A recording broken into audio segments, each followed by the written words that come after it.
So, that Nintendo Direct, am I right? A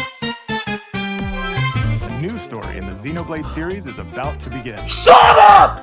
Xenoblade 4! No way! No way! No way! No way! No way! What? What? Oh! Whoa! Whoa! This is such a crazy environment. What is this? This looks so cool! Different. Xenoblade Genesis! Wait, sports in it game, full sports game. Whoa! Whoa Island! Whoa Island! The Whoa Island back! The deals are sports! We're back on Whoa Island. We're back on Whoa after Xenoblade. After a new Xenoblade game and a new sports game set on Whoa Island, back to back. Weird as this is after the scissor reel, though. Weird that this is after the scissor reel. Probably means nothing, but like. Wait. Why is it blinking? What? What? What? What? What? What? What? What? It has a tail drip! It has a tail drip! What? Shit! What? What's that? What's that? Look on! Look on! What? Wait a minute! Say it! What? What? I thought it was picture! What? What? Is our last announcement. What? I can't! Take a look. What? I'm shaking, y'all! I'm shaking! I'm shaking! Xenoblade! Hey, Kingdom! It's what?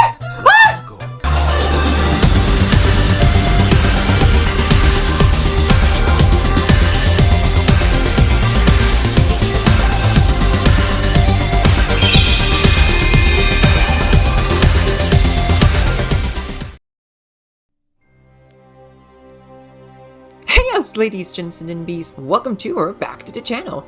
My name's Sky, and I am still recovering from that insane trek. If you saw my reaction, you know I was quite normal about certain games. In fact, I am so normal over them that I want to make analysis videos for each of them. And the games I'm talking about are Nintendo Switch Sports Resort, Xenoblade Genesis, and of course, the topic of this video, Kingdom Hearts 4. I think I can speak for everyone in saying that I did not expect a Nintendo Direct being where we get a second trailer for the game. I guess Kingdom Hearts fans who don't watch Nintendo Directs need to start paying attention to them. and the funny thing is, I actually have thought about it being in a Direct, but it was never a serious prediction. It was just more of a fun little thought. Clearly, I needed to make it a serious prediction. And, like, wow, what a second trailer. And the fact that this didn't get leaked like other games in the Direct is crazy to me. Like, that is what impresses me the most about this whole trailer, is that this does not, like, get leaked ahead of time at all. Like, I'm so happy that this, like, was a total surprise. Anyway, with that being said, let's take a deep dive into this trailer. Alright then, let's go ahead and analyze this trailer, starting with this very intriguing opener, and I might as well get it out of the way. I think this is Ava. I know, old news by this point for anyone to say that this person is Ava, but I feel pretty confident that this is her, mainly because, one, her mannerisms are very Ava-esque. You see this, like, how she's holding her hands on her, knees? Is that in a later shot? Okay, no, she removed them. So yeah, this is like, it's very Ava, you know, recognizable Ava mannerism, and only Ava has done that to my knowledge in the whole series. And second, I actually recently went back and listened to a couple of Japanese cutscenes with her in it, and yeah, the voices are very similar. Like this, like the voice here is just a bit more mature than the Ava from back cover, but it is very similar. It does sound like a more mature Ava. 君は前に言ってたよね。どうしてユニオン同士は協力しないで競い合ってるんだって。本当は私もそう思うんだよね。 So I think that's what's going on here, which would be crazy if we got like an Ava tease in a trailer. That's like insane to me. So like Ava might be appearing a good amount in KH4, and we might not know it yet. I feel like it still might be a big reveal. Like, I think they're not going to, like, fully reveal her as Ava. I think they're going to still save that reveal for, like, the game. Maybe later in the game, I feel. Now, what's going on with her exactly, it's kind of hard to say. I mean, we know she had her own mission separate from that of the other Lost Masters. And it probably has something to do with Lushu, maybe. And yeah, it's kind of hard to say, like, just why she's here, if that is Ava anyway, or why she's wearing a black coat. Not sure, but you know what? I'm very intrigued by the possibility. Also, is she also going to be, like, going back, like, is she also going to be a member of the Lost Masters? I highly doubt it. She seemed pretty against what the Masters is doing compared to the other foretellers, but we shall see. And I mean, she is wearing her, animal, themed garments, like with the other characters. So that also leads me to think that she's not a member of the Lost Masters and that they're going to have a replacement for her. I feel pretty strongly about that. So whatever's going on with Ava here, if this is Ava, I'm very intrigued by it. And I'm excited at the idea of seeing Ava again, because like Ava has been the one foreteller I have been dying to see the most of. Again, definitely one of the characters in the series I would been wanting to see back for years. So I'm really hopeful that this is her and that this is our first glimpse of her. And I mean, welcome back early. I probably shouldn't put the cart before the horse again if this isn't Ava, but again, I feel very strongly that this is Ava. Anyway, so enough about my Ava theorizing. I want to focus on this dialogue. The dialogue here is incredibly intriguing. Speaking of incredibly, that's actually one of the words in this dialogue. The structure of this world is incredibly complex. Now, I wonder what she means by this. Does she mean, like, morally and emotionally complex in terms of the structure? Because, like, unreality has no light or darkness, so it doesn't have to deal with, you know, the complex, with these linearity that the light and darkness have within reality. So she could be talking about that. Which also makes me think of how, you know, Versus 13 was going to, you know, have a much more morally gray and ambiguous tone with, well, that cast was going to be much more morally ambiguous than traditional Final Fantasy cast. So that also reminds me of that, which makes fitting, because we know that Quadratum is based on, Versus 13. Or maybe she's just talking about, like, the physical structure of the world, like, maybe, like, the metaphysical structure of the world. It's hard to say what specifically she's referring to. Or she could be referring to all of them. You know, double meanings can exist.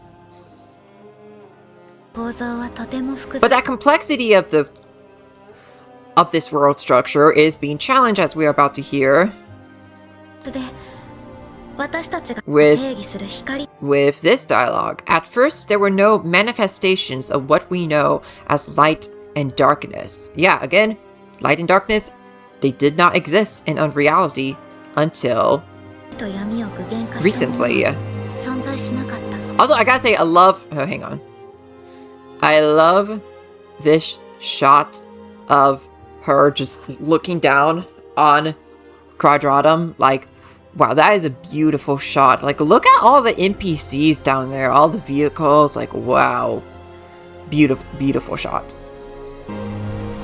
Look at how this dark side is being formed. Like, it looks even more impressive than in the teaser trailer. Like, it's absolutely crazy. It reminds me a lot of, the BTs from Death Stranding with how they're formed, where they're more liquidy than the dark side here, but they're very reminiscent. It's very specifically of the BTs that have that noise look to them. You know, like if you play Death Stranding, you know the ones. Yeah, they're the ones who float around Sam when you're, you know, trying to like stealth your way around them. Yeah, that's what this is kind of reminding me of. Very, very Death Stranding-like. And won't be the last parallel I make to Death Stranding in this analysis. But our arrival brought those concepts with us. Yeah. Yeah, like, that is, like, really, so, like, it's very intriguing at the idea of how, like, Light and Darkness only came when these people invaded unreality. Like, that's kind of an interesting idea. I think it might have been purposeful. Like, I feel like it probably was, like, the Master of Masters, like, is responsible for this, from bringing, like, maybe he brought over the 7 powerful darknesses over here. As for the lights, he probably all that. Again, like, she also mentioned that the lights also, came over here. I don't know if she's, like, meaning that, like, the lights, as in, like, 7 lights were brought over here. I doubt it, but, yeah, it's clear that both light and darkness are now both in unreality, and they are causing chaos. Look at the breath that dark side is, like, just let out. Like, that is a pretty cool detail. Hold up. Yeah, that is, like, really cool. Also, look at the damage that this dark side has done to these buildings. Look at them. That is legitimately crazy that we're seeing these buildings get damaged by the dark side.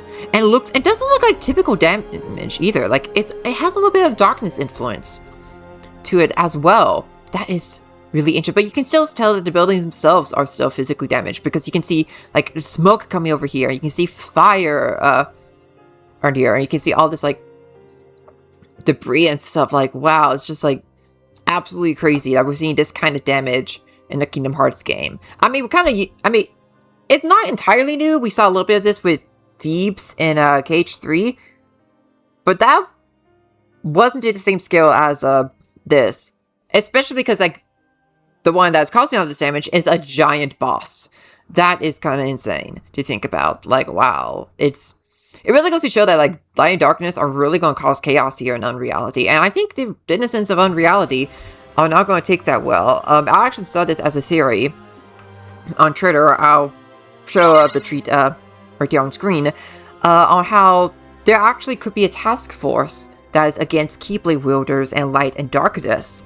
That sounds really interesting to me. I like that idea a lot. And that the logo is the one that we see on Yuzora's sleeve. That's a really interesting theory. I like that idea a lot. I think there's a ton of potential for there to be a faction within a reality who is vehemently against the Keyblade wielders and the concepts of light and darkness, and are trying to combat that.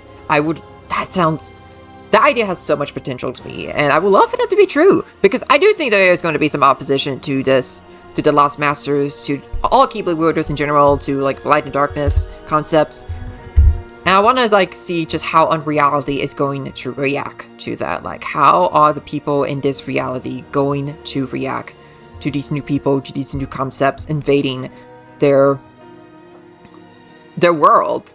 Like, I find the idea absolutely intriguing. I think that's going to be a very interesting conversation that we're going to see play out throughout the game. The darkness given form given physical form only after we defined it. Not a new concept for Kingdom Hearts, because we know that Vin gave that capital D darkness physical form in Union Cross, and we know that ended up turning out to be Vanitas. I saw someone else point this out, that Riku might have also turned given Ansem a physical form. That's two. So yeah, not a new concept for darkness to be given physical form by another person. Interesting. Also, I look at the detail on this dark side. Really, really crazy. Also, I love this shot of this Roman right here. Like I love, like, how the coat looks. The texture of the coat is amazing. I absolutely love it. And, like, the lighting and the folds, the look of the chains, like the lighting on zippers, like how she contrasts the sky, like, absolutely incredible. Like, I am a sucker for how realistic this game is. Like, I'm a sucker for good, realistic graphics.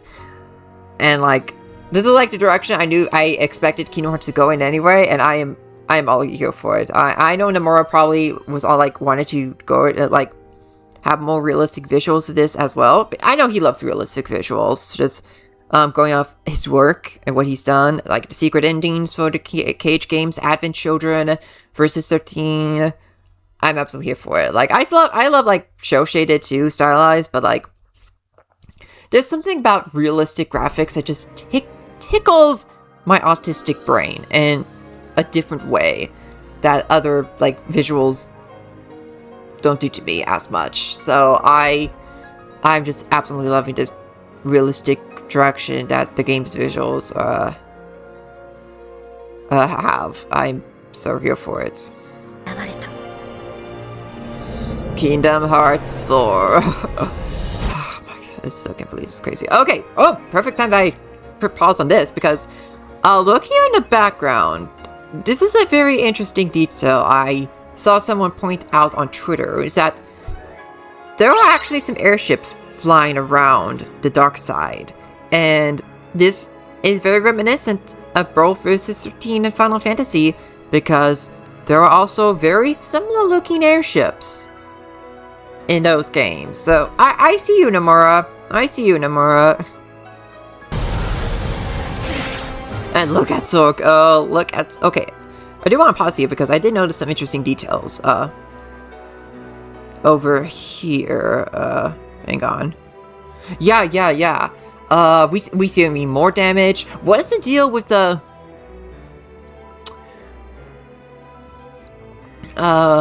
with this, golden, like...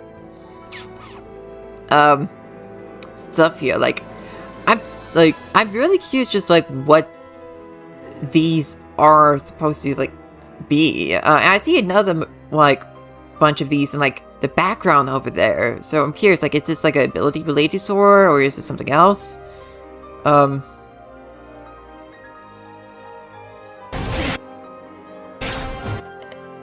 maybe it's just, like, a static, like, maybe, like, just a piece, art piece within Garage. I don't know. I haven't seen, like, anything like that in, like, all the pics I've seen of this area. To my knowledge. So, yeah, I want to know what the deal with that is.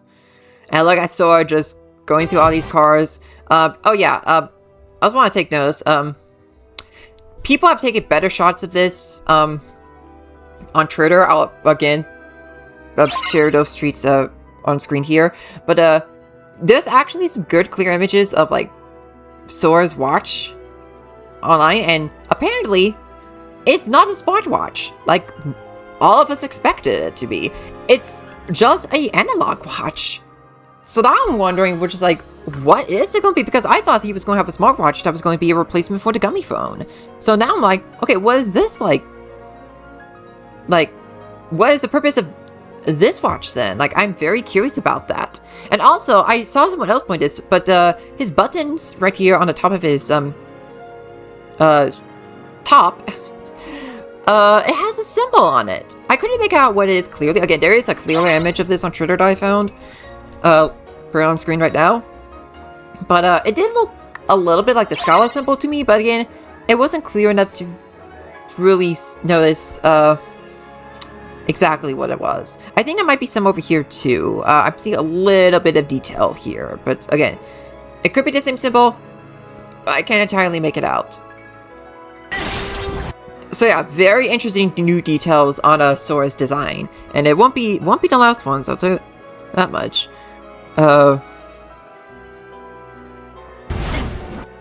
Oh, and actually, this is a good place to stop.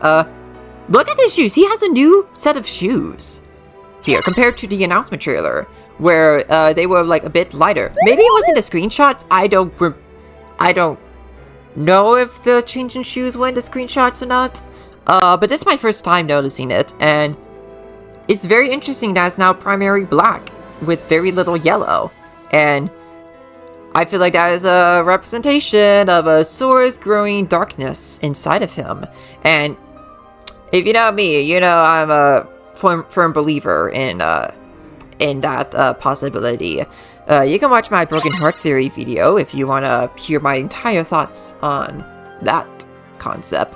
And another thing, which is something that people noticed back when the screenshots came out, but another detail that points to Sora's heart being very unstable is that his necklace is smaller. Both the chain and the charm are much smaller and look a little bit more fragile. So make of that information what you will. Again, kind of makes me think about my broken heart theory thing.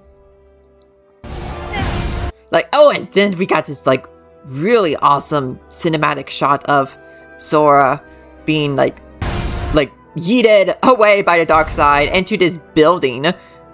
Which, I mean, look at all these citizens. Like, it's gonna be crazy to imagine that we're gonna get fights with all these citizens just like standing by, just watching it. Like, we got a little bit of it with Hercules, but it was only like a couple of NPCs. This is like, we're seeing like significantly more NPCs like being caught in the crossfires of this fight, and I makes me curious just how much of that we're going to see throughout the game.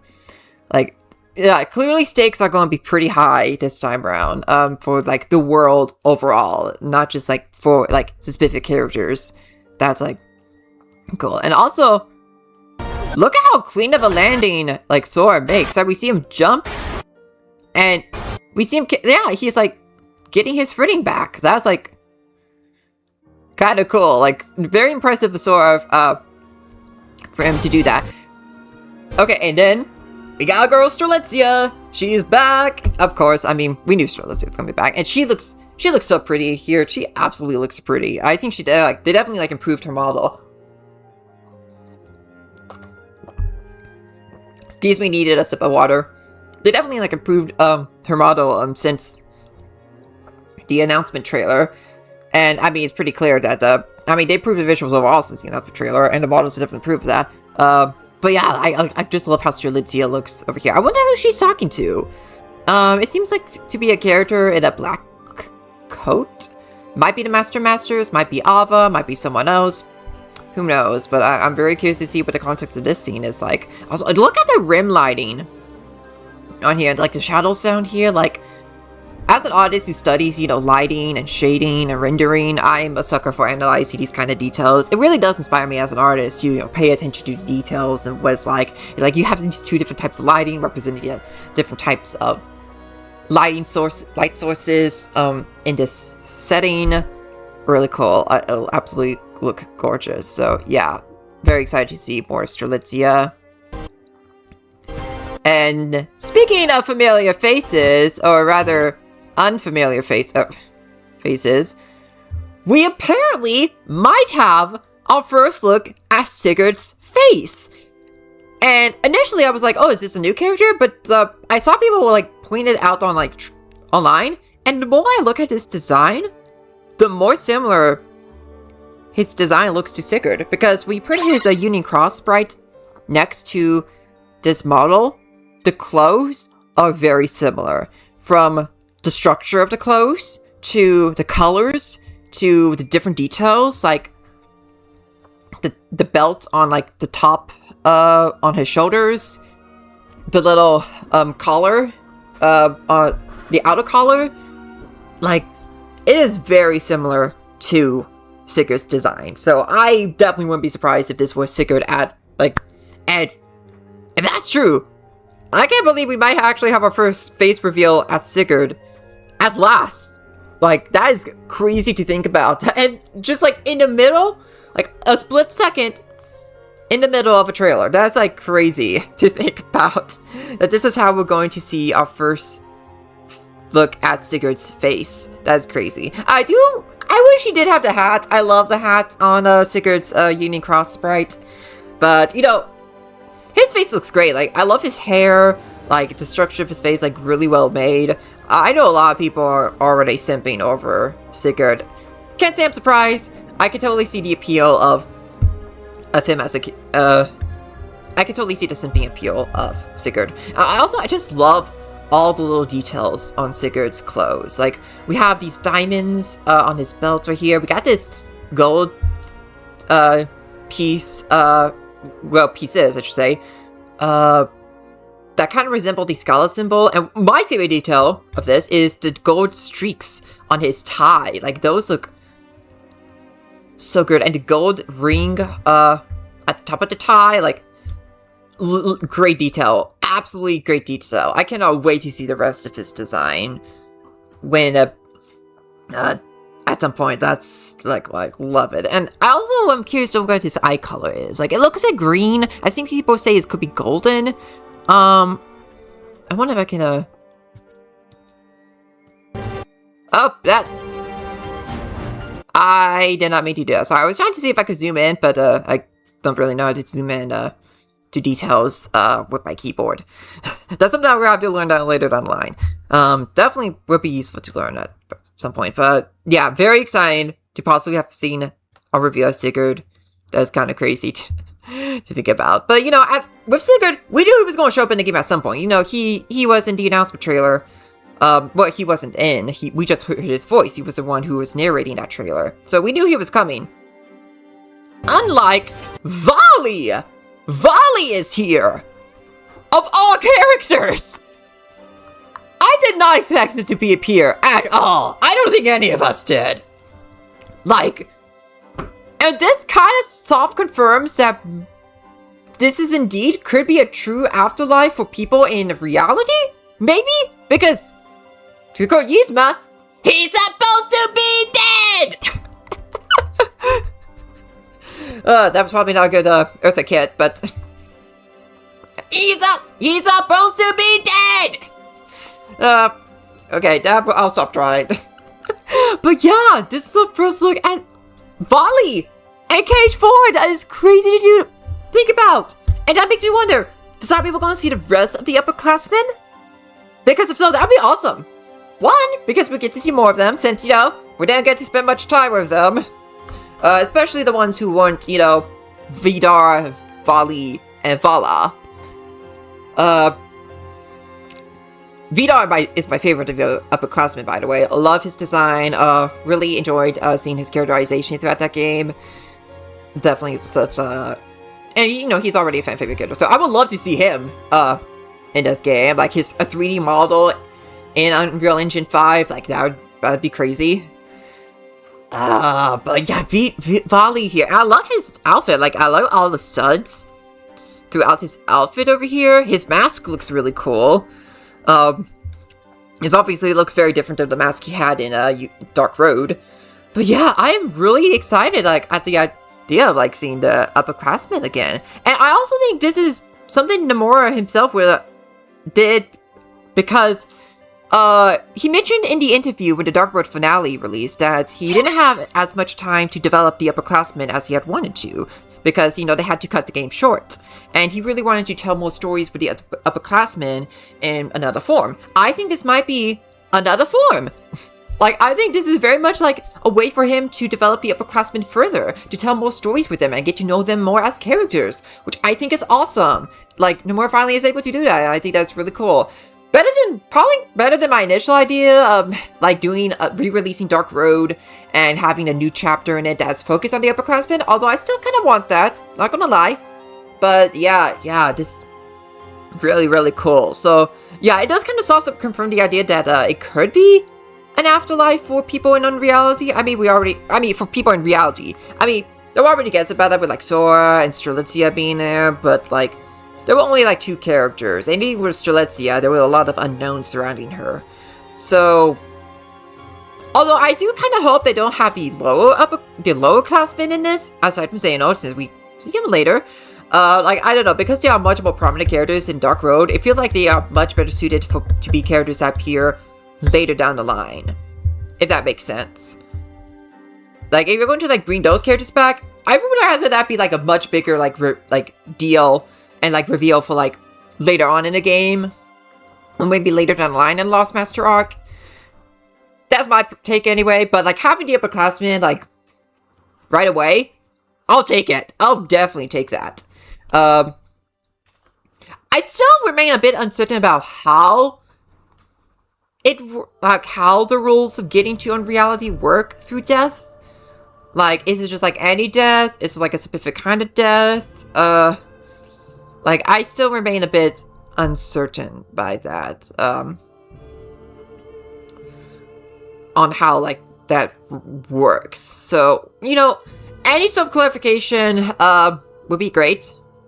Some the point. Like, I'm definitely ready to learn about the roles of how these two realities are connected, and how a person from reality can get to unreality. Like, and just like how death works in this universe. Like, I really need answers, y'all. I'm ready for clarification on all of this. But yeah, very excited to see Volley potentially the other upperclassmen. That is just incredibly exciting. I'm excited to see all the Quadratum drip too, especially Vidar. Did I mention how much I love Vidar? I'm really excited to see what he could look like. Because there's no way you will have Volley and not have, especially Vala and Vidar. Because, you know, they're a trinity, they're a trio. Oh yeah, I do want to focus on his Keyblade. Which is a new Keyblade, like a different Keyblade than the one he wielded in Dark Road. Like, you can see that the teeth here are different. So is the hilt, right here.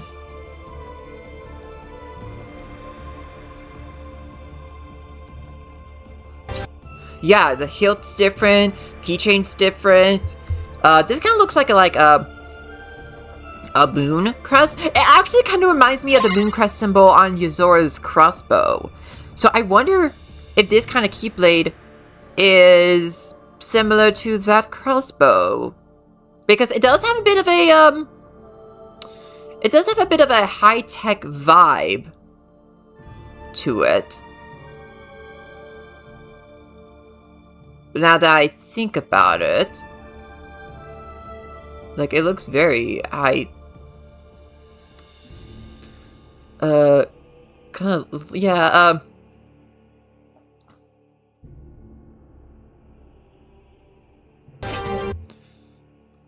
sorry, I'm trying to find a good shot, better shot of this.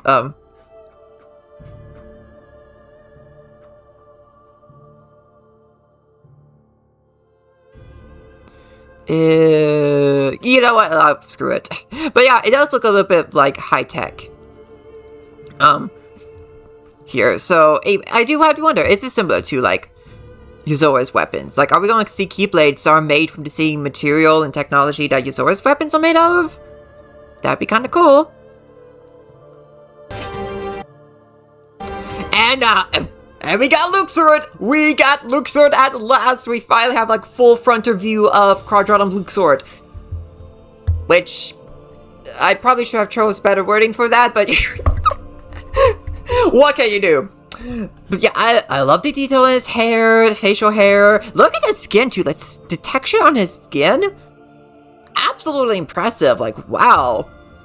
And I love, like, the texture on his clothes, too. Really, really cool. Like, he's got drip. I absolutely love it. You can see, like, he's still wearing piercings. And he has blue eyes. He has blue eyes. I don't think I've ever seen him without yellow eyes. Maybe I have. And I just... To be fair, I haven't really paid much attention to, like, all the eyes of the members of the organization.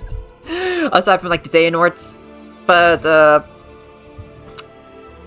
yeah, I mean, technically everyone in the organization is a Xehanort.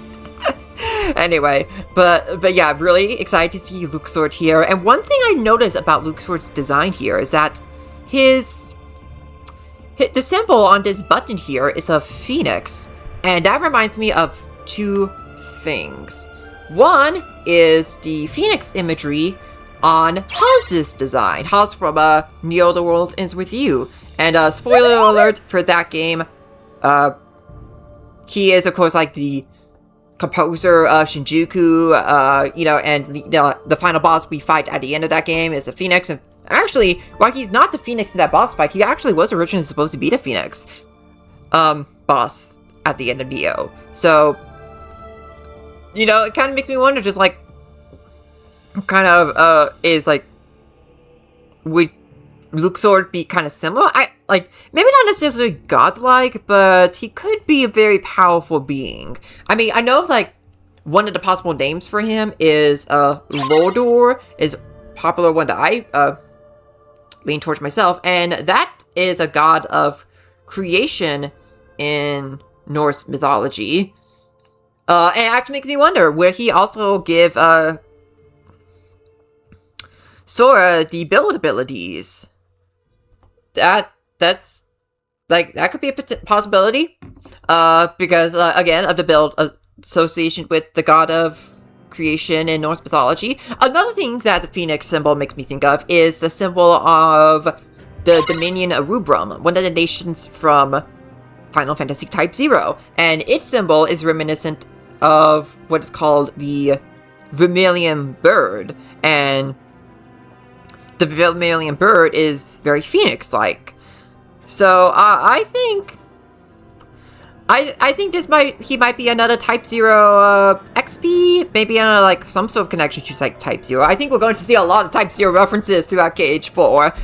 If you do not know about all the Type 0 parallels between Kingdom Hearts, and of course that game, and Fabula Nova Crystallis overall, there's plenty of great videos out there for you to check out that go into detail on the parallels. I think this might be another one.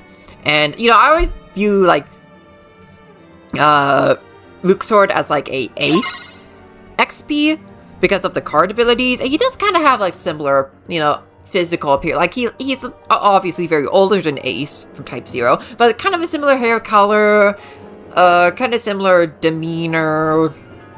Like I feel like he could be like kind of similar to Ace in this game. So, you know, it kind of, I have to wonder, like, just how Type 0 coded is Luxord going to be in this game?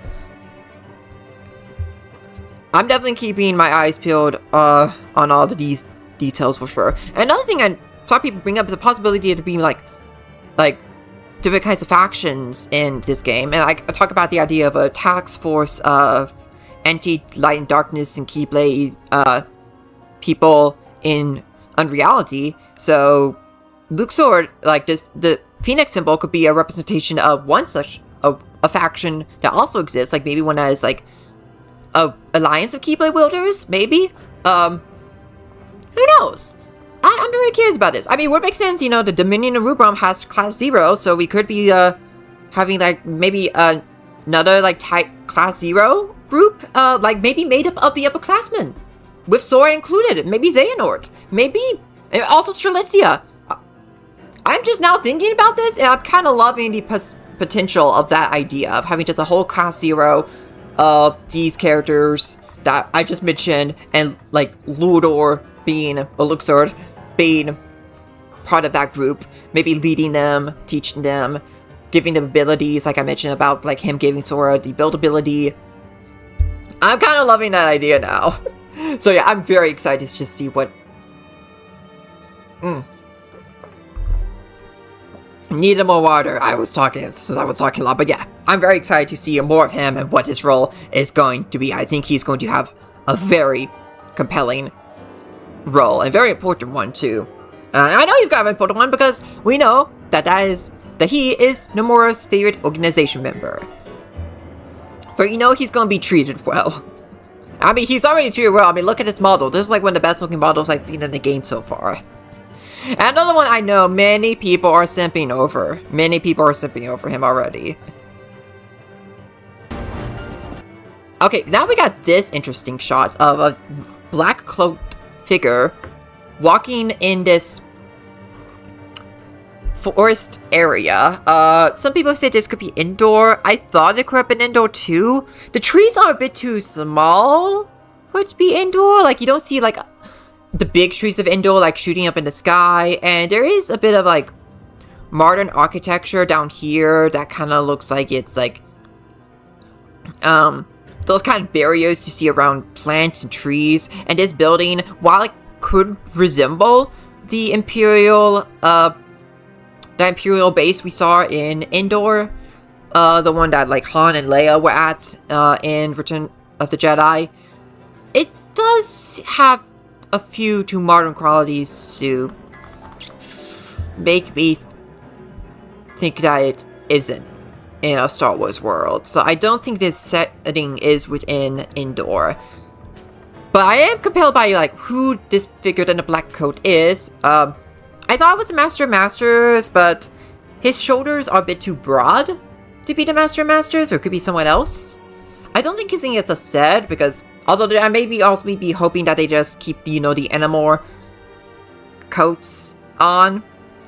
and they'll have black coats, because I'd be really disappointed they didn't have the animal garments on them this time around. That'd be really unfortunate. But I'm surely did well. Surely they're like too iconic to get rid of, especially because, you know, they had them for a reason back in the Key era. And they, you know, because it was all part of the Master's plan, so, and they're still a part of the Master's plan, so surely they'll still have them on. So I'm wondering who this is. Maybe it could be the Masters. Who knows? And again, his muscles are also a bit like, you can see that he has a big arm, like upper arm over here. That's also a bit too big for the Masters. We've seen that, you know, he's got skinny arms. He's got noodle arms. So I don't think this is a Masters. But as a side note, I love the texturing on here. Incredible. One detail I do want to look at is the black feathers. The black feathers here are very intriguing to me.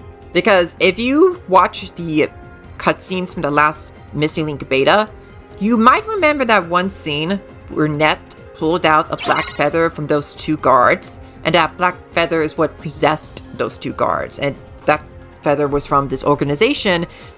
And we saw a couple of members of this organization that had silver hair and dark clothes. So I have to wonder, are these black feathers in any relation to that?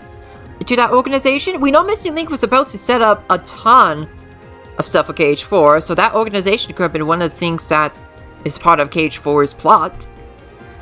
Who's to say? Who's to say? Maybe. Like, again, multiple different factions could be at play here in Quadratum. Here in reality. So we might be able to see those silver-haired guys again. And they probably, you know, use those black feathers for a reason. I know, like, in Norse mythology, to make another parallel, you know, black feathers, you know, are always associated with ravens, and ravens are always associated with Odin. So many people speculate that that group is somehow connected to, like, Odin, somehow. Like, the character of Odin in Dark Road. I'm very curious. I'm very curious, just like what the context of this is. Very intrigued by this shot. And look at Donald and Goofy here. I love how they look here. And again, look at the lighting. I am loving the lighting. And look at the fire here. Look at Hades' fire. This looks so 2D. I absolutely love it. Like, this very much looks straight out of Hercules. It is incredibly well realized. Like, wow. And speaking of Hercules, James Words actually did stay on Twitter that he saw a little bit of this game, and he says it's one of the best. And that is interesting to me, because dub actors typically don't know enough beyond, like, enough about a project beyond, like, their own scenes. So how much of the game has he seen that warrants, you know, a statement like that? Like, either he has a very significant role, or the actors are being led in on the game more than usual. I highly doubt it's the latter. Like, I would be shocked if that was the case. Especially because, you know, this is the kind of game where you don't want to, like, leak spoilers accidentally. So yeah, I don't know why he made that statement, but it is interesting that he said that. He's been doing a lot of hinting for Gage 4, by the way. It's kind of crazy that he's been able to get away with that. So is Bill Farmer, so I don't know how these actors keep getting away with it. Like, that's, like, too funny. Like, I think they probably have taken the wrong lessons from the Avengers Infinity War cast. From Mark Ruffalo and Tom Holland. Like, come on, guys. Oh, anyway. Oh, this shot. I'm just gonna say right now, I feel so vindicated right now! I know all of us Xehanort and KH4 troopers are feeling so vindicated after seeing this shot. Because it confirms what we were all been saying, that Xehanort is going to return in KH4, and in fact, he is. I feel so happy right now. Like, oh, the theorist in me is just like, yes, something I believe in was right. I want to die. I have a good feeling from being right about theory.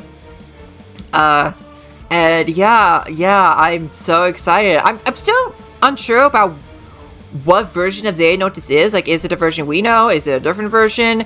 If you watch my Xehanort video, I did lean towards the idea of this being a different version of Xehanort. It might still be the Xehanort we know because Vali was there and he's dead, so like, I know that's probably the idea a lot of people lean towards, but we'll have to wait and see.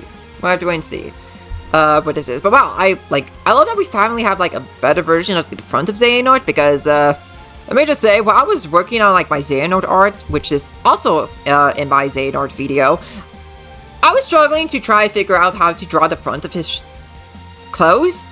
So that was fun to deal with. And well, I can tell from looking at his at the front of his clothes that he does not have an X on his, which I said was something I thought he was gonna have, but nope. Turns out he's not. So I drew that X on the artwork for no reason. I drew that X in the illustration for no good reason. It was all for nothing. Oh, whatever. I'm so proud of that illustration. You can check out my social media if you want. Anyway. I also love his boots. His boots look really cool. I love the buckle here. I love how high they are. Like, wow, just really, really cool. I love how the rain looks too, all over the place. Really awesome. And can we talk about Sora, like, on his knees, looking out of it? I'm just saying, this looks like Sora is going to go through some stuff. Like, he is not going to be okay in this game. He is going to have some very angsty moments, and I am so here for it. Again, if you watch my Broken Heart Theory video, you are not surprised that I am all for Sora angst in this game. I want my boy to suffer. I think a lot of us want him to suffer. I sound so malicious saying that. But, you know, he's a fictional character. We can do whatever we want with it. If we want him to suffer, we can say we want him to suffer. Anyway, but yeah, but that does make me interested in, like, seeing what the relationship between Sora and Xehanort is going to be like in this game. I'm very intrigued by that. I talked a little bit about that in the Xehanort video. I know I'm bringing it up a lot. But it is very relevant to this trailer. So, yeah, I'm very excited to see what their dynamic is going to be like. And it's also very interesting that, like, Sora, in this moment of feeling down, Xehanort's the one to shield him from the rain with this broken umbrella. Yeah, he means well. I'm sure he means well. Which, as an aside, this does kind of remind me of Fragile's umbrella from Death Stranding. Albeit that was not a broken umbrella, but it's kind of reminiscent of it to me. It's got a little bit reminiscent to me of Fragile's umbrella. Very cool looking umbrella, by the way. Alright, okay.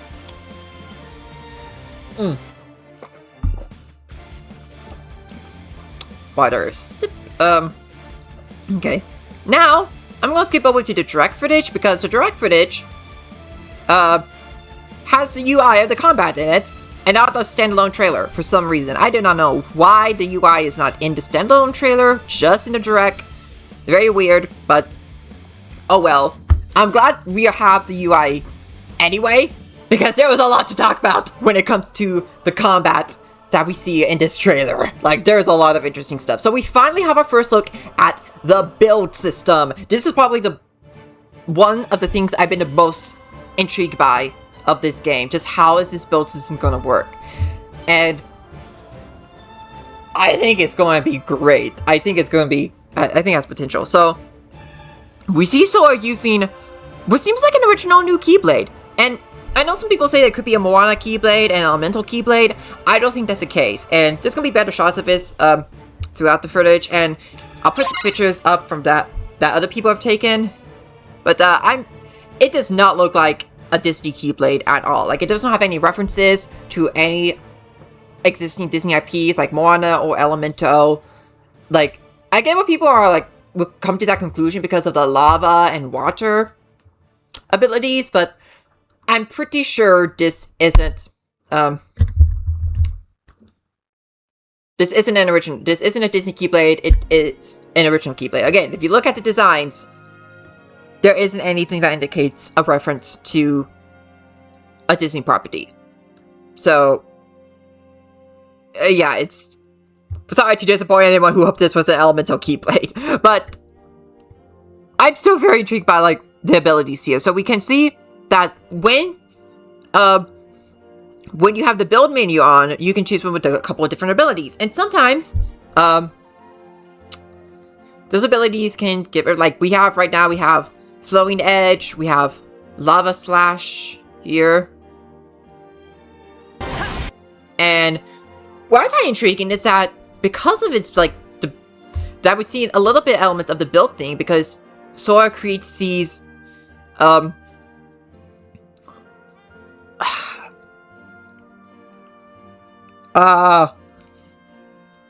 these, like, lava, the hard lava, what is it called again? Like, like,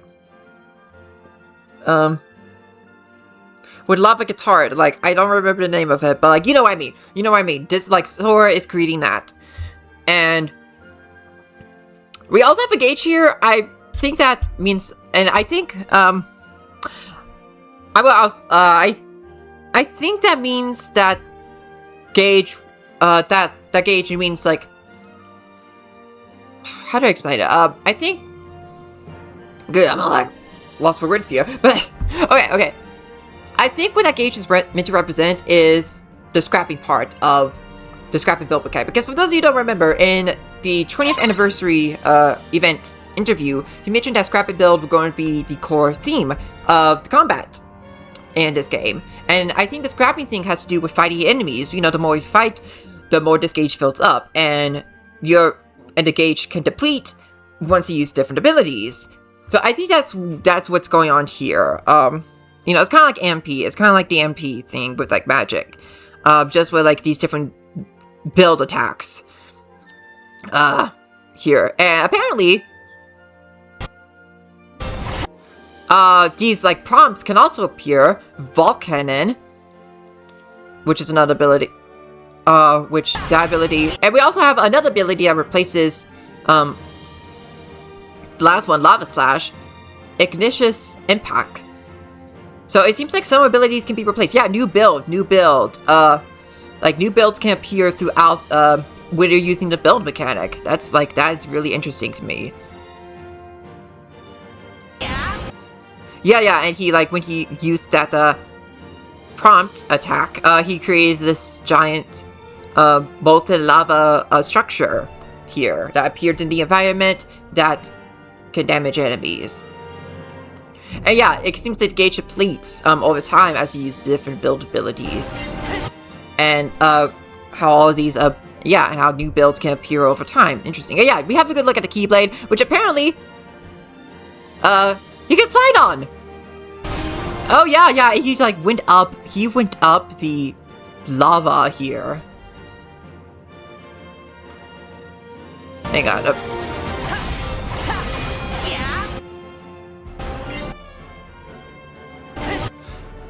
Yeah, he went up the lava and jumped onto the enemy. Yeah, you can see right here. Yeah, this is like, okay, well now the title of the video is like blocking the way, but yeah, you can tell that there aren't any really clear elements of it. Again, better shots out there, you can find them.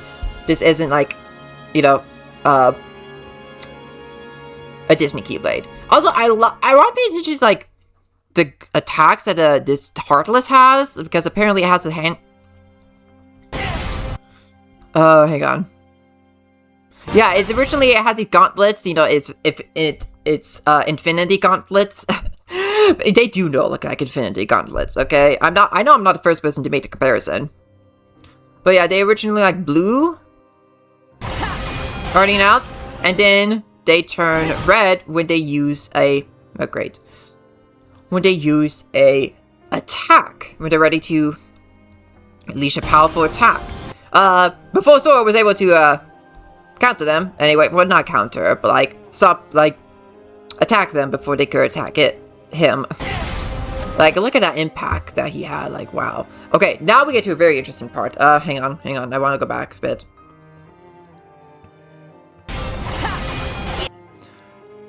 Because, like, we got better, because this is what confirmed that each Keyblade is going to have a different build, and that is...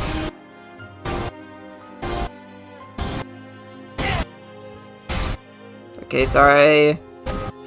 here, we see a different build UI here when Sora is using the Kingdom Key. So each Keyblade is going to have a different set of builds. And you can see he has two different attacks, Chain Raid, Star Ring, and he has a Heart Barrage, that's another one. That is interesting. And it seems you can like exit out of the build mode at any time, you can get back in. Again, I think the gauge on top is meant to represent like how much of this like resource or like whatever you get from like fighting enemies, scrapping enemies, and then you can build it up and you can use you can deplete that gauge to use build attacks. That's really interesting, and I think these chains here, they're part of the build mechanic, and that confirms something I speculated about the build mechanic, and that is, I think the build mechanic here is something similar to the gameplay in Wild Hearts. Now, for those of you who don't know, my heart is saying I do want to go a bit further than that. Also, I love the Heartlet skeletons here. Here. But anyway, yeah. Oh, yeah. You can also use the ZR to, like, hop onto the rails. That's really cool. But anyway, I was talking about, yeah, Wild Hearts. Apparently, so in that game, not apparently, because I knew about this for a while, but in that game, for those of you who don't know, for those of you who don't know, I should say, the combat around that game revolves around building these different structures, and, like, giant weapons, giant, like, constructs, and using them to fight against monsters in that game. And I so speculate, okay, so, is the build mechanic going to be, similar to that here in Kingdom Hearts 4? And it kinda is! You know, we have Sora riding on these rails that he used, that he created via the build mechanic, and we see him, like, riding around, like, attacking different enemies, and, you know, the rails, you know, they can shoot, like, once, like, Sora's done riding on them, they shoot out these giant stars. So yeah, I think it's very similar to that. Different from Wild Hearts! It's still different from Wild Hearts, but it's kinda similar. Also, I gotta say, it is very interesting how Sora's Kingdom Key, one of the attacks, from its respective build, has stars associated with it. And they kinda look like shooting stars. And this was from the screenshots too, so this isn't new visuals, but I want to point this out.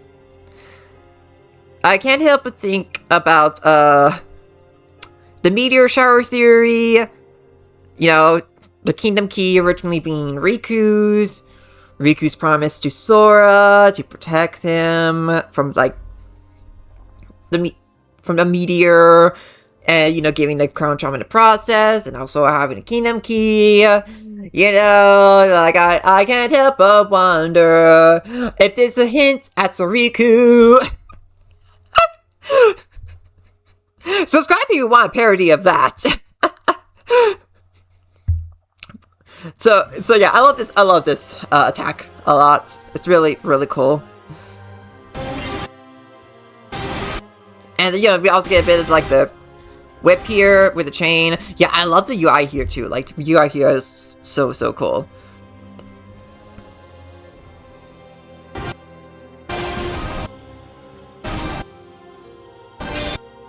And we have here, this is a very interesting attack. This is a gate made up of these different chains from Sora's Kingdom Key. I think this might be another attack from Sora's build mechanic, but I also see people mention that this looks like a heart binder from KH3, and I saw specifically Keycast was one who mentioned it, and they also mentioned that maybe this could be a replacement for summons, because we don't see a summon bar or link bar in the UI right here.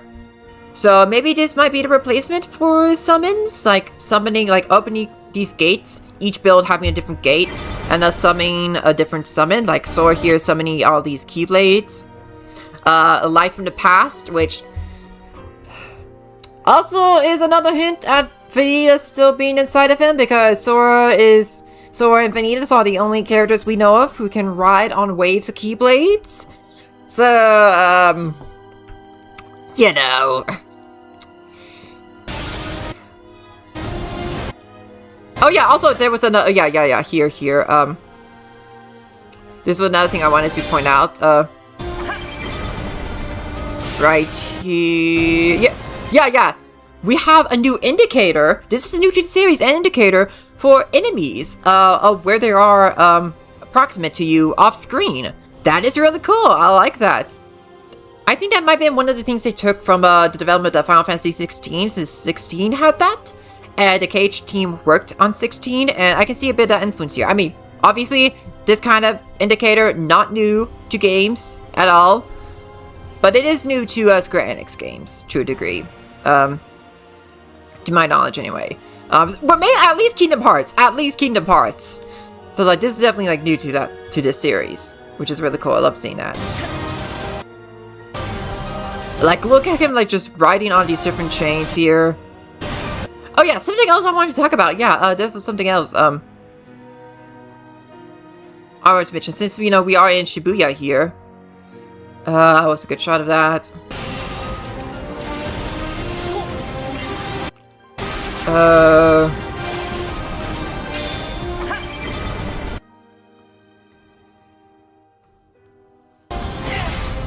There's like a really good shot of like the 104 building somewhere. Because I do want, there is a detail about that I do want to bring up. Also, like, it looks so cool just riding on these waves, hitting like, riding on the waves of Keyblades, hitting the enemies.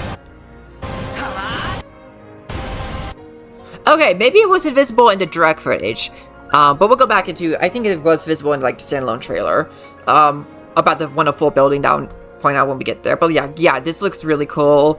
Like, I love the details here. Just like sort of like, I can tell there's gonna be a lot of fun combos we'll be able to make in this game. Oh, also, the map here confirms that Quadratum is not going to be a fully open world. I saw some people bring up the idea that it could be a full open world. Clearly it's not, because we just have like this linear section here. So yeah, that confirms to me it's not going to be an open world area. I mean, I think it will be semi-open world, but it's not as entirely open world as I think some people thought. But it's certainly going to be huge, and it's still going to be open. Like, I'm not, like, don't mince my words. And we got, yeah, another look at the Dark Side boss fight. Like, look at the damage here. We see more of the damage here. And another thing is interesting, that bar and the build system, absent in here. So it's clearly the build system is something you're going to get later down the line, which again, Luke Swords could give it to him. Maybe. Good, that's a lot of talking. Yeah, I'm really, so that does confirm that, gauge is part of the build mechanic thing. You know, scrap and build, scrapping enemies to fill the gauge, deplete the gauge, and use build attacks. That sounds like a fun, especially if we can still switch between multiple different Keyblades. All the combos are going to come out of this game that I want to see people make. Can't wait to see them all. Cannot wait to see them all. Cannot wait to make them myself. And to see all the different builds that each Keyblade is going to have. Especially like the ones that are going to be, you know, themed to different Disney worlds. I cannot wait to see what creative stuff the development team has come up with the build system. I think that's going to be so much fun. But yeah, anyway, this boss fight, absolutely crazy. And look here, we got water ripples, and, you know, darkness associated with water. So that's very interesting. Really cool to see that within the attacks of an enemy. That's really cool. And it does these giant bits of darkness coming out of it. Giant fruits here. Cool. And we got a little bit of yellow here within the dark side. That is really interesting. You know, yellow is associated with darkness, but yellow is also associated with light. You know, one is not exclusive to the other. Both yellow and blue are both light and darkness at the same time. You know, yin and yang. That's one of the things I love about the series. It has double meanings, and I love that about analyzing these games, because there's always more to things that meets the eye, and that goes with like how light and darkness are represented here. And the colors are a great visual indicator of that. And I have a lot to say on that subject, but I'm gonna save those thoughts for another video. Also, as an aside, the scale of this boss fight reminds me a lot of the beginning of Bayonetta 2. Because that game starts out with a boss fight that's like, final boss level is kind of crazy. And I like, people say like, oh yeah, this is like such a huge boss. Like, I'm surprised this isn't a final boss. Like, and that like sets a good tone for like the rest of Bayonetta 2 and its bosses. And frankly, some of the bosses later down the line, like especially the final boss, don't even live up to like the epicness of like that first boss from the game. Not that I played Bayonetta 2 myself, I just seen a lot of gameplay of it, and I've seen playthroughs of it. But yeah, this is what it's reminding me of. And I gotta say, if this is the first boss in the game, I can't even begin to imagine what the other bosses are going to look like. I'm not saying that we're going to have like all the bosses are going to be as big as this dark side, but I think the scale of the boss fight itself and the cinematic quality that it has, I think we're going to see that throughout the entire game. I can't even begin to imagine what a fight against Taka would be like. Because, like, I feel like with cinematic qualities that this boss fight has, I think that means that they're going to really accurately adapt any fights from the Disney films, like the Taka fight. That is going to be incredible! I say this because, come on now, Moana's going to be in this game. I would be shocked if it wasn't. And yeah, look, he has Reflect back. Reflect is back. Which I immediately did not catch right away. But, you know, it was pointed out to me later down the line, and yeah, that's really cool. Really cool. I admittedly did not use Reflect a lot in KH2, which sounds blasphemous to all the KH2 fans out there. But I admittedly did not use a ton of abilities in KH2. Or KH1 for that matter. Also, I gotta say, I love that, like, this is taking some cues from, Final Fantasy VII Remake, the trilogy, and having these little cinematic moments during combat. Like, not just as, like, a cutscene without the UI, but, like, no, it's, like, part of the gameplay. And, like, you can tell that the dark side is doing damage to put these people at risk. Like, that is, like, crazy to think about. Like, again, there's, like, so much more at stake here in this game, and that's, like, so crazy to me. Like, yeah, again, you can tell, like, this is, like, I'm so excited just to see, like, the scale, the craziness of the boss fights and the enemy fights within this game. Like, I'm incredibly excited to see this. Though, oddly enough, the UI did disappear in this moment, so I'm curious why. So that's interesting. But, you know, to be fair, I think the UI sometimes does that in the remake trilogy as well. So I do think, like, Kingdom Hearts 4 is going to take a ton of cues from both the FF7 remake trilogy and FF16, which are quite the influences you have. Yeah, I want to go over to this moment. Yeah, you can see the 104 building over here looks a little bit different. Oh yeah, there's a better shot over here. The 104 building, the logo is different than what we initially saw in the secret ending and the Yozora fight. And that, I think that's very much intentional because that is a reflection of the real life 109 building, because that also had a logo change. And you saw that within the older Worldlands with You, with that having a different 104 logo than the one in the original Worldlands with You. So I think this is just like a change to reflect the real world Tokyo more accurately. To have like the 104 logo be more reminiscent of the current 109 logo. I think that's what the case. Also, it's really cool to see all these different poster assets. Again, because like they existed within the base, you know, KH3 Remake DLC within the quadratum of that game. So it's really cool to like see them all again. Like I love looking at all the ads here, and like you can find the assets from googling it. Yeah, it's a lot of fun. I'm really excited to like see them all, and maybe see more ads in Quadratum. Alright, yeah, I'm incredibly like wow. And the big thing, and because ending with like the reveal that's going to be available multi-platform at launch. That is so crazy to me. Makes me really happy that it will be available not just on PS5 and Xbox Series at launch, but on PC and Switch too. That is great. That is exciting. And that leads me to one of the reasons why I think it took so long for this, and also Final Fantasy VII Revelation, to get something. For us to get a new trailer for this, and for us to get the reveal of Revelation. And that is, they wanted to make sure that these games were ready for multi-platform release at launch. Because Square, they said this back in 2024, after Rebirth came out, that they are going to be pivoting to multi-platform releases. And this is a clear sign of that. With this and Revelation both being multi-platform simultaneous releases, this is a good sign. And I think the reason that, and I think that's why it took them so long, because making different versions of the game for different types of hardware is not easy. Look at Cyberpunk 2077, arguably the most infamous launch, one of the most infamous launches in video game history, because the PS4 and Xbox One ports were horrendous. They were very buggy, the textures, there was a lot of pop-in, like, it was not polished, it did not run well, compared to, like, you know, the next-gen consoles, like the PS5 and the Xbox Series.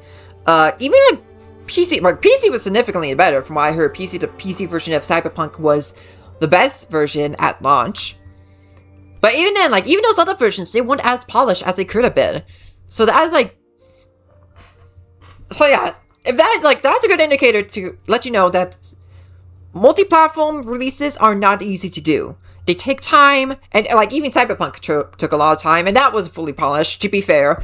But like, it's not, it goes to show, what I'm trying to say is, it's not easy trying to create all these different versions of a single game for different types of hardware. So I think Square Enix was really taking their time to make sure that each of these versions were as polished as they could be and ready to be released simultaneously before they were ready to show off anything from these games. Same with Dragon Quest XII, although there was a lot more going on with Dragon Quest XII, as we learned recently with it restarting development.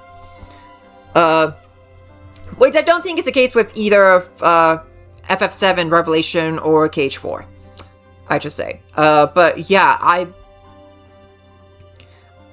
very happy they're doing this, and I also think this is probably why they had this trailer in a Nintendo Direct.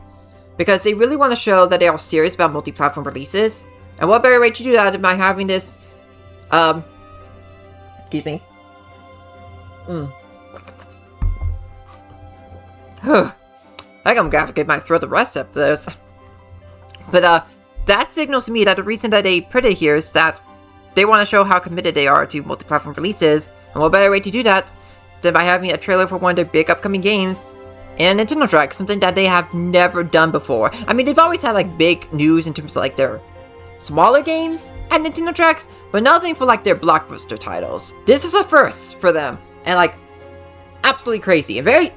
Like, I'm kind of thrilled myself, because, you know, as a massive Nintendo fan, who also loves Kingdom Hearts, like, this is exciting to me. This was so thrilling, seeing this happen in real time. I also kind of feel bad for any, KH fans who didn't watch the Nintendo Direct. Because, honestly, for any Square Enix fans out there who do not watch Nintendo Directs, pay attention to them from now on. And I don't mean not just for Kingdom Hearts, but, you know, we could get the next Final Fantasy VII Revelation trailer in the September Nintendo Direct. That we're arguably gonna get in September because they already have one in September. So, you know, keep your eyes peeled, other Square Enix fans on these Nintendo Directs. Keep your eyes peeled. And speaking of keeping your eyes peeled, when are we going to see this game next? And also, although before I get that, I also want to say I also feel very vindicated that we got a trailer this year, because I kept seeing people say that we're gonna get something in the 25th anniversary. I'm like, I feel like there's a good chance we could get something this year. And I was right. I was right. And the reason I think I was right is because I think the next trailer we're going to get is going to be ID 23. And the reason I feel so confident about that is because in 2017, they released the Orchestra trailer. The one that had Olympus, the one that introduced Maleficent and Pete, and like Xemnas and Ansem. You know, that was a very big trailer. It was a very short, small trailer, but it got people hyped because it was like the first KH3 trailer in a long while, since like 2015. So like, I think they were doing something similar this year, because later in 2017, like a month after, at D23, they revealed the Toy Story trailer, where they dropped the reveal Pixar and Toy Story being in Kingdom Hearts for the very first time in a 2018 release window. I think that same thing is gonna happen this year, because what's happening later this summer, in August? D23. And the reason I feel so confident about this is because PJ from his and Regular Pat's podcast, Notes That Face, which is a great podcast by the way, I highly recommend checking it out. He said in that podcast that the reason why they revealed Toy Box at D23 and why they did that orchestra trailer is because Disney wanted to have that Toy Box reveal at D23. So, because Disney's the one who decides what news on these games gets out. So I think that means that the reason we're getting a trailer now, and a short one, a short smaller one that still gets people hyped, is that this is a little appetizer for later this summer, where we will get more info, more characters, maybe a release window. I mean, it was still leaked from those Australian retailers, so we might get a 2027 release window later this year, and of course, like, our first look at the Disney worlds. So, you know, keep an eye out for D23 this August. We might get something big there. So, yeah, just what a great trailer. I am so happy we finally have one from a Nintendo Direct of all places. That still blows my mind. That still blows my mind. It's like, it looks amazing. It looks fantastic. I have so many corrections. We got some answers. We got some new corrections. We got some surprising reveals. I'm so hyped right now. Kingdom Hearts trailer hype is back, and I couldn't be happier. And that is my analysis of the Kingdom Hearts 4 teaser trailer from the Nintendo Direct. Thank you all so much for watching this. I hope you had a ton of fun watching this analysis and seeing all the different details that exist within this trailer. I am incredibly happy that we finally got this trailer, and there's just so much to examine and so much for us to feast on until we get the next trailer.